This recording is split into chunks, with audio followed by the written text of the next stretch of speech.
dẹ́dẹ́, sí, dẹ́dẹ́. Ó jẹ́jẹ́jẹ́ àjò Joseph Osele o.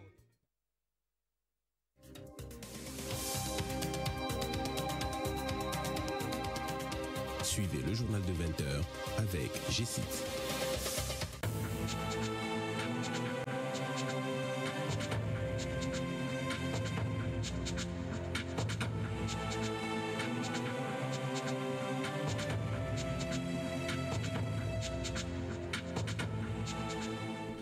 Bonsoir à tous, bienvenue si vous nous rejoignez dans cette nouvelle édition. Voici les titres de ce 20h. Renforcement de la sécurité publique, le gouvernement s'y attelle. Sakalafia, le ministre de l'Intérieur, dresse le bilan des interventions du 1er janvier au 19 juin 2017. Vous l'entendrez dans cette édition.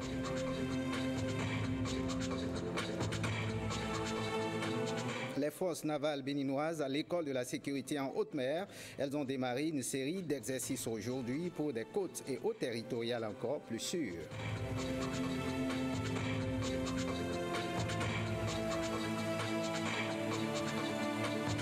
L'Agence nationale de la protection civile va au secours des populations de Cotonou confrontées aux affres des inondations. Elle s'engage à prendre des dispositions pour remédier à la situation.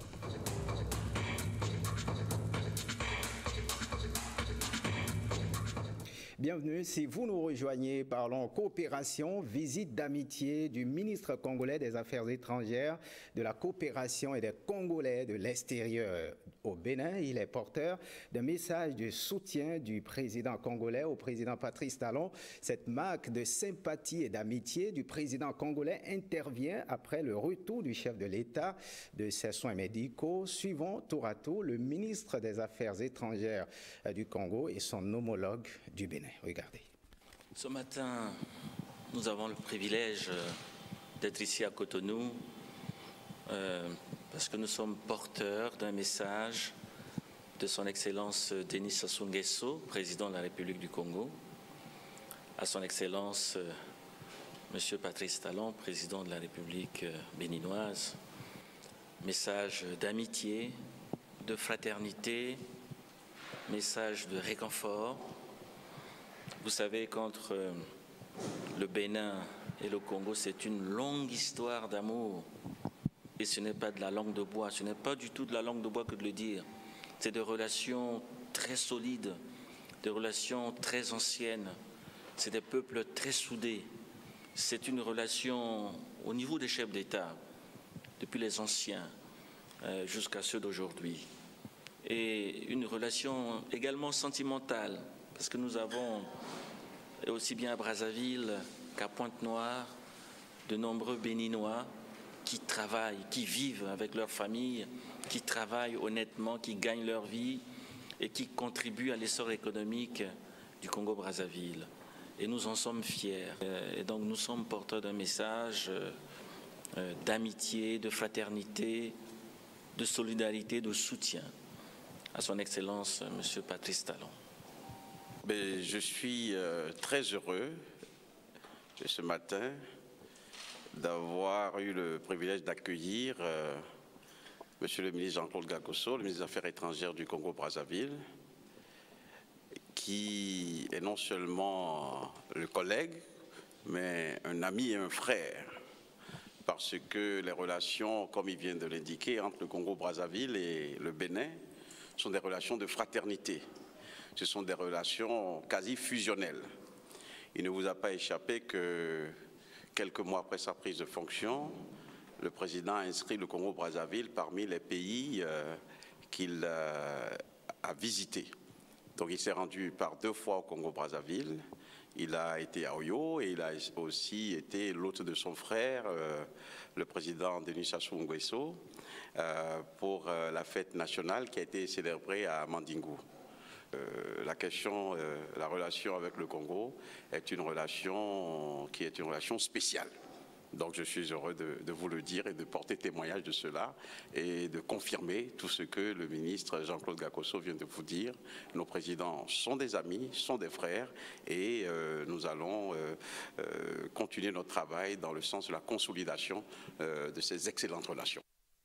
Parlons sécurité publique. Le ministre de l'Intérieur et de la Sécurité publique, Saka Lafia, était ce lundi face à la presse. Objectif, faire le point des interventions sécuritaires du 1er juin au 19 juin 2017 en vue d'assurer la quiétude des personnes et des biens en République du Bénin. Chiffre à l'appui, Saka Lafia nous livre ici les résultats obtenus du 19 janvier au 1er juin 2017. Il est au micro de Ulvaïus Balogun et Alexis Kenob.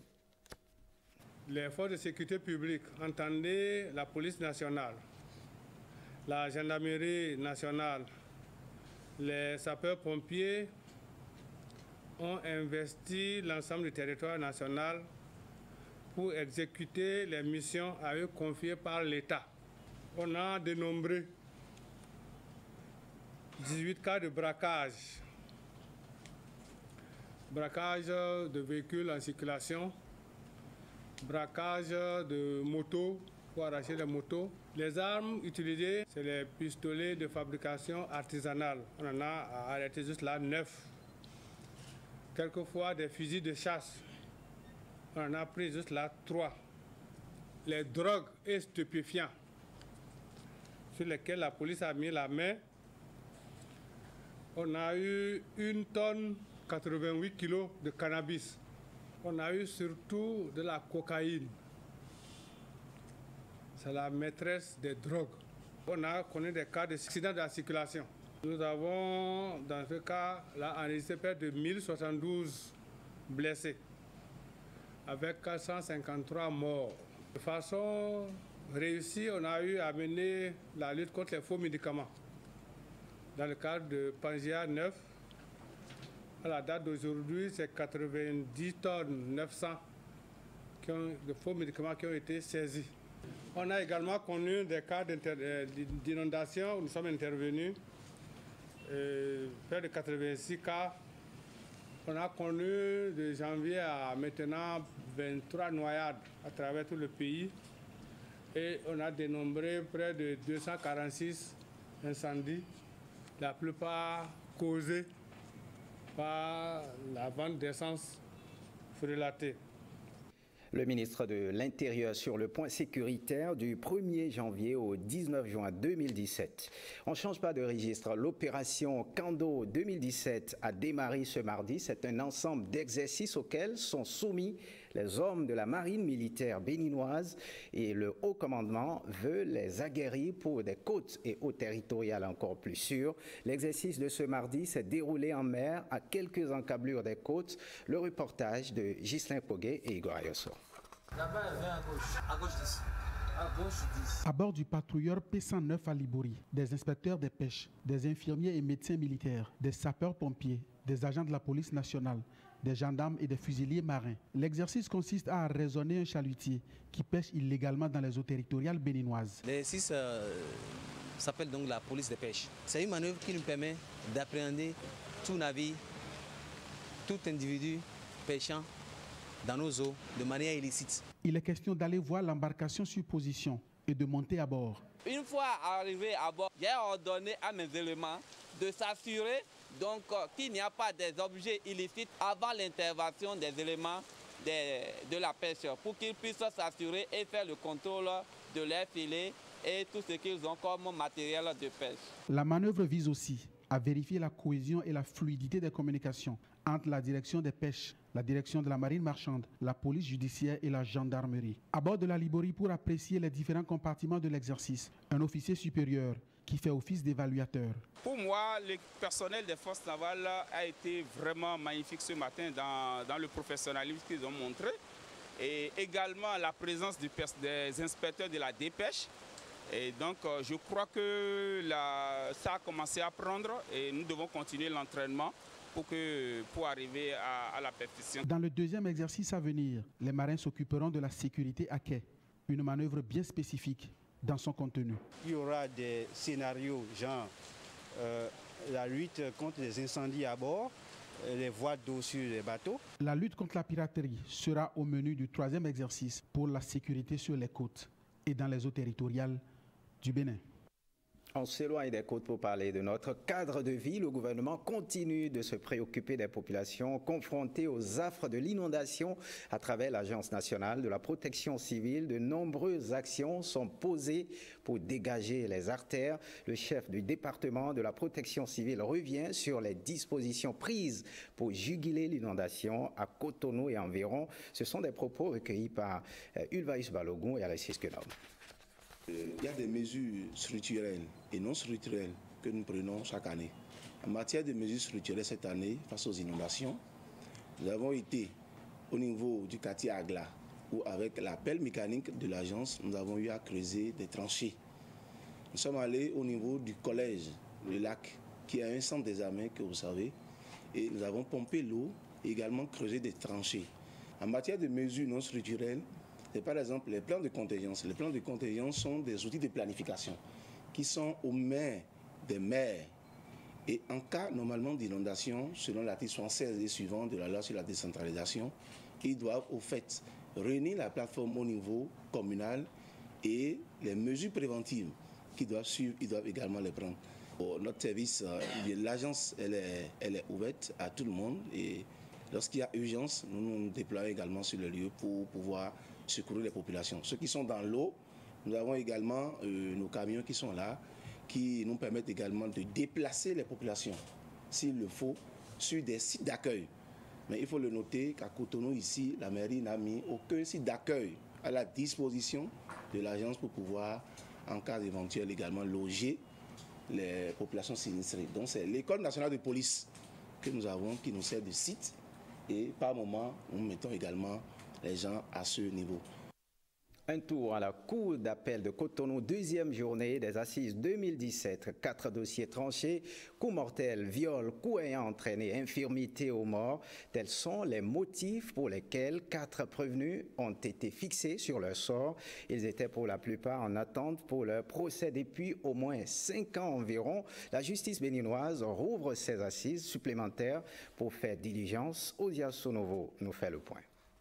Assises supplémentaires 2017, déjà 4 dossiers tranchés en 2 jours. La justice béninoise a décidé de changer l'image des prisons surpeuplées avec des prévenus souvent en très longue détention provisoire en attente de procès aussi là tardif. Premier dossier de coups mortels porté par Émile Ressou à la tête de sa victime. Nous sommes en 2009. À Calavis. C'est la suite dramatique d'une altercation entre 2 amis. 10 ans de travaux forcés requiert l'avocat général. La cour tranche à 8 ans. Maître Moustapha Ouaili avait plaidé pour l'accusé l'excuse de provocation. Émile Ressou sort libre de ses assises puisqu'il a déjà attendu 8 ans derrière les barreaux en attente de ce procès. Deuxième dossier de viol sur mineur par son oncle paternel. 3 drames qui frappent en même temps cette pauvre fillette. Viol, pédophilie et puis inceste.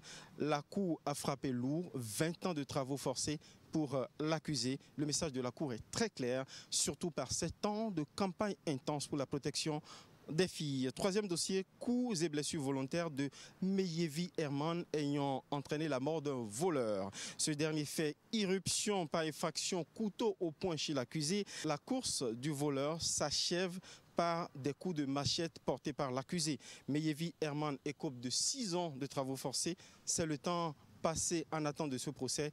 Il est désormais un homme libre. Dernier dossier enfin, coups et blessures volontaires ayant entraîné une infirmité permanente. L'année dernière, 2 jeunes éleveurs se disputent l'accès à une source d'eau pour leurs troupeaux respectifs. L'accusé, Ousmane Mohamed, tranche la main de Mamadou Ousseini après avoir, dit-il, essayé d'éviter à 3 reprises la provocation, la bagarre. 10 ans de travaux forcés, c'est ce que requiert l'avocat général pour sanctionner l'impulsivité coupable de l'accusé. 8 ans, tranche la cour après une plaidoirie qui repose essentiellement sur l'excuse de provocation et sur la clémence. Merci Osias. Des magistrats, juges consulaires et autres personnels des juridictions de commerce du Bénin en formation à Porto Novo. C'est un atelier de 2 semaines pour renforcer les capacités de ceux qui pourraient animer les futurs cours et tribunaux de commerce du pays. Guillaume Avienne ou Patrick Imavo. L'école régionale supérieure de la magistrature à Porto Novo accueille pour 2 semaines des magistrats, juges consulaires et autres personnels des juridictions de commerce du Bénin. Une formation financée par le PCCI, le projet de compétitivité et de croissance intégrée, un projet appuyé par la Banque mondiale. Cette rencontre qualifiée d'échange entre sachants des juridictions de commerce du Bénin sous la houlette de l'OADA devrait contribuer au renforcement des capacités des participants. Au regard du rôle que vous jouerez dans les juridictions de commerce, mesdames et messieurs les participants, je veux vous encourager à l'assiduité et à une participation active à la formation qui est offerte. Le présent atelier de renforcement des capacités de ceux qui pourraient être les futurs animateurs des juridictions de commerce du Bénin vient en prélude à la mise en service de plusieurs cours et tribunaux de commerce dans les municipalités de Porto Novo, de Cotonou et de Parakou. Nous avons une urgence, celle dans laquelle nous met la loi en ce qui concerne la Cour d'appel de commerce de Porto Novo et du tribunal de commerce de Cotonou. Mais nous avons également une urgence après celle-là, qui est l'installation rigoureuse des juridictions de commerce de Parakou et d'Abomey. Selon les autorités béninoises, l'État accorde du prix à la présente formation. Ses participants devraient jouer un rôle capital dans la mise en œuvre des nouvelles réformes juridiques en matière d'assainissement du climat des affaires au Bénin, indique-t-on. Un mot sur la décentralisation. Les meilleurs acteurs du projet de service décentralisé conduit par les communautés PSDCC ont été récompensés. L'objectif est d'encourager ces hommes et femmes qui ont contribué au bon fonctionnement de ce projet au Bénin. Ils ont reçu officiellement leur attestation de reconnaissance ce mardi. Rebecca Kenjao de Benélia Lopon. Une reconnaissance pour travail accompli. Ces acteurs porteurs de dynamique communautaire voient leurs efforts ainsi récompensés par le projet des services décentralisés conduit par les communautés PSDCC. Tout au long de leur mobilisation auprès des communautés à la base, ces acteurs ont toujours suggéré au PSDCC la délivrance d'une distinction reconnaissant leurs efforts et leur engagement pour l'atteinte des objectifs du projet. La présente cérémonie de délivrance, d'attestation, de reconnaissance est l'expression de la prise en compte de cette doléance. Le PSDCC est un projet d'appui à la décentralisation et à la lutte contre la pauvreté au Bénin. Sa stratégie est d'intégrer l'approche du développement conduit par les communautés au niveau des ministères sectoriels et des communautés villageoises. Ce sont des parents qui sont dans les villages, qui ont pris l'engagement de travailler de façon bénévole pour la mise en œuvre de l'approche du développement conduit par les communautés, le DCC, qui vise à faire exécuter des actions de développement à un niveau plus rapproché. Et ces APDC, durant tout le temps, sous la pluie, sous le soleil, se sont sacrifiés. Et il est temps qu'on leur reconnaisse ce travail qui est fait. Le PSDCC compte au total 776 acteurs porteurs de dynamique communautaire. Il fait suite au projet national de développement conduit par les communautés et entièrement financé par la Banque mondiale.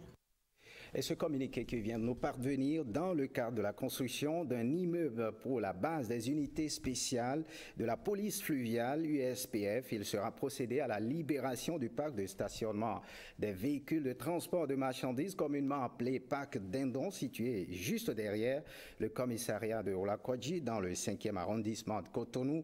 À cet effet, le préfet du département du Littoral invite tous les usagers du dit parc à faire preuve de bonne citoyenneté en déplaçant leur véhicule en stationnement permanent sur le site au plus tard le jeudi 22 juin 2017 à 12 heures très précises. En tout état de cause, le préfet de Littoral porte à la connaissance de tous qu'il sera procédé en cas de non-exécution volontaire à une libération forcée avec le concours des forces de l'ordre. Le communiqué est signé Modeste Obola, le préfet du Littoral.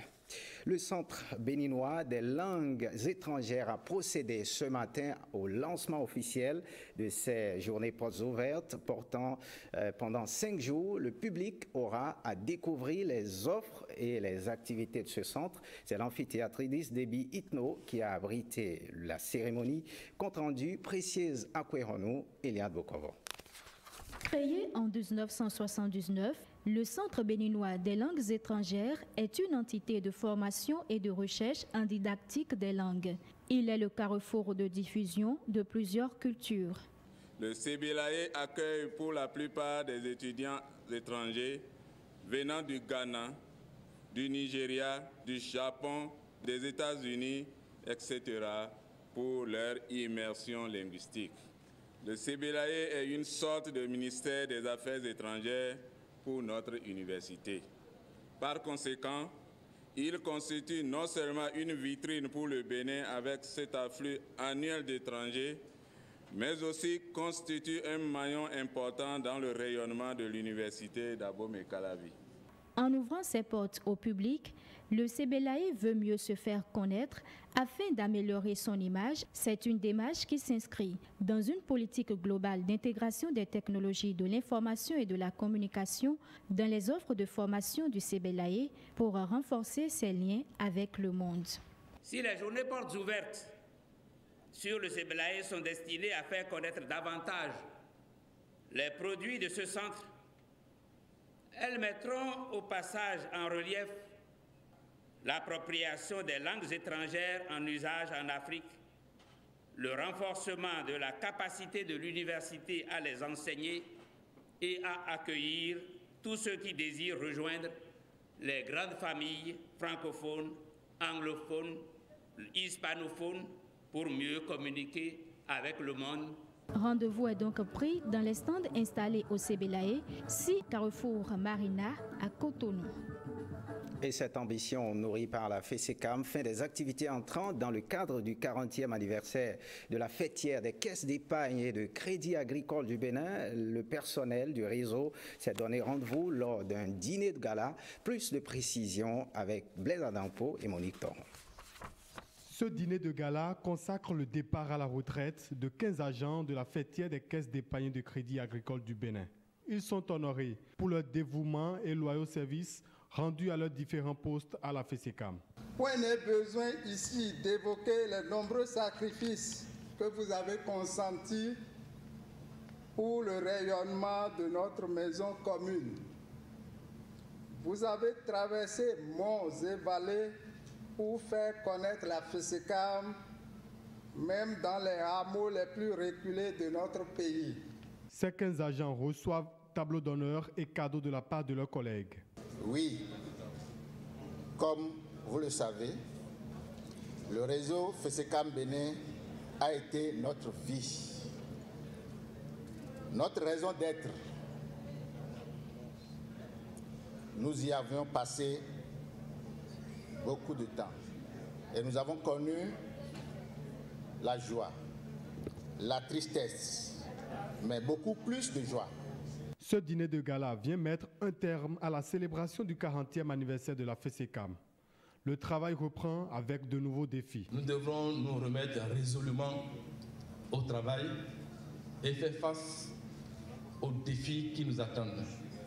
Et certains de ces défis, de ces enjeux, ont été abordés lors des différents thèmes. Je voudrais parler des défis technologiques. Nous avons la digitalisation qui nous oblige à changer le mode de distribution de nos produits financiers.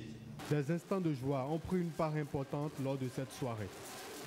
Voyons cette main tendue des ONG à l'enfant africain, Journée de l'enfant africain, édition 2017 à Parakou. Des organisations non gouvernementales œuvrent pour l'épanouissement de l'enfance, unissent leurs forces pour les droits de l'enfant, notamment l'atteinte des objectifs de développement numéro 4, Kadnel Kapo et Aziz Alagwe.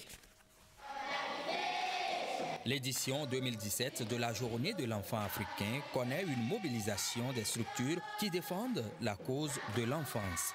C'est une grande joie pour nous que tous les acteurs de protection des enfants, nous sommes soudés et nous avons formé une synergie pour organiser cette journée. C'est une occasion pour les enfants de s'exprimer. Les ONG, ID Bénin et Buptose et le Centre UNIV veulent agir en synergie pour vite atteindre les objectifs de développement durable numéro 4 des Nations Unies. Que l'enfant est une personne vulnérable qu'il convient de protéger car il est l'avenir de la nation. Ne dit-on pas souvent que l'enfant est le père de l'homme? L'éducation est au cœur de tout. C'est la respiration de la vie. L'éducation est donc au cœur de cette célébration. Si on offre aux jeunes Africains, aux enfants africains, une éducation de qualité, ils n'auront pas besoin d'aller ailleurs au risque de leur vie pour chercher, n'est-ce pas, un lendemain meilleur. Aux côtés de ces organisations, les autorités politico-administratives. Elles s'engagent à nouveau pour garantir un environnement favorable au bien-être de l'enfant. Il est important que les forces de l'ordre, à divers niveaux, et les organisations qui s'occupent des droits des enfants soient de véritables partenaires de la mairie de Parakou. Dans le département du Borgou, les droits des enfants sont promus et respectés, mais les défis immenses restent à relever. Au nombre de ces défis figure en bonne place la déclaration des enfants à l'état civil. L'organisation de la Journée de l'enfant africain, édition 2017 à Parakou, reçoit le soutien de l'UNICEF. On reste avec les enfants de la commune de Dassazoumé étaient dans la rue le vendredi dernier, une marche pour commémorer la journée de l'enfant africain. Gilles Dansou et Ernest Etiegou. Les enfants dans les rues de la commune de Dassazoumé pour apporter une touche particulière à cette journée. Journée de l'enfant africain. Départ, place Egbakokou, point de chute CEG 2 de la ville. L'ONG Suivi Mère de l'enfant en est l'initiatrice. Proposons de dire non aux violences faites aux enfants, non à la maltraitance des enfants, non à l'exploitation des enfants, en un mot, non à l'injustice faite aux enfants. De façon locale, nous avons des préoccupations plus pointues qui minent le développement des enfants. Il s'agit entre autres du problème de l'acte de naissance. Le porte-parole des enfants présente un tableau assez sombre de leur vécu quotidien. Chez nous au Bénin et singulièrement à Dassazoumé, nombre de ces enfants en âge d'aller à l'école se retrouvent dans les carrières de concassage de granit. D'autres accompagnent leurs parents au champ. Nous, enfants de Dassa et de tout le département des collines, saisissons la présence occasion au nom de tous les enfants du Bénin pour solliciter la générosité du président Talon et de tout son gouvernement en vue de la généralisation de ce projet Un enfant, un acte de naissance, initié par Suivi ONG. Cet événement est placé sous le parrainage de l'honorable Jean-Eudes Okoundé. Pour lui, il est essentiel de veiller sur cette couche vulnérable car l'enfant mérite attention et protection. Chers enfants, on est très heureux quand on vous voit et on sait que l'avenir est assuré. Vous devez donc être bien éduqués. Vous avez droit à l'éducation comme nous. Vous avez droit aux soins. Vous avez droit à l'acte de naissance. La campagne « Un enfant, un acte de naissance » était également au cœur des échanges. Un mot sur la musique. Le 21 juin de chaque année, le monde entier célèbre la fête de la musique, aussi connue sous le nom de World Music Day. Son origine remonte en 1976 et prône le brassage culturel entre les ethnies et les nations. À l'occasion de la célébration de la 36e édition, le ministre du Tourisme et de la Culture s'adresse à tous les musiciens, musiciennes et mélomanes. Il est au micro de Rebecca Kenjaondé et Wenceslao Aouaimo. Mercredi 21 juin 2017, le Bénin, à l'instar des autres pays du monde, célèbre la 36e édition de la fête de la musique. Au cours de cette journée commémorative, artistes et mélomanes des 4 coins du monde partageront des moments de plaisir et de découverte et rappelleront à tous que la musique est le langage universel par excellence qui rassemble les générations autour de sa diversité. Au Bénin, la musique a toujours occupé une place importante dans nos sociétés. Elle accompagne l'homme de sa naissance à la mort, participe à son éducation, contribue à la consolidation de ses croyances et construit ses loisirs. Une journée internationale de la musique est un moment important qui mérite d'être célébré. Mais cette célébration doit aussi donner lieu à des réflexions et des résolutions. C'est pour cette raison que je voudrais vous inviter à repenser la filière musicale béninoise comme une activité économique importante. La promotion de la musique doit être désormais évoquée non seulement comme un moyen de rayonnement culturel, mais aussi comme une source d'emploi et de revenus pour notre pays. Le ministère du Tourisme et de la Culture va poursuivre ses actions pour favoriser la détection des talents et leur formation, la diversité culturelle et le soutien à la création artistique dans la filière musicale pour laquelle de nouveaux modèles économiques s'imposent. Je reste confiant que l'avenir est radieux pour nos artistes dont les talents et l'engagement sont restés intacts depuis des siècles. À toutes et à tous, je souhaite d'excellents. Excusez la chute brutale de cet élément. Fin de ce journal. Merci de l'avoir suivi. Le programme prévoit à 21h le magazine Soirée Sport suivi de 2 feuilletons. Les choix de l'amour et We Vow to You. Prenez le rendez-vous du journal du soir à 23h avec Héloïse Winato. Merci à vous tous qui nous regardez, notamment depuis Zobodomain.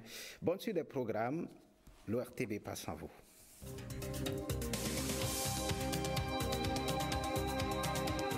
Prenez le prochain rendez-vous du journal de 20h avec G6.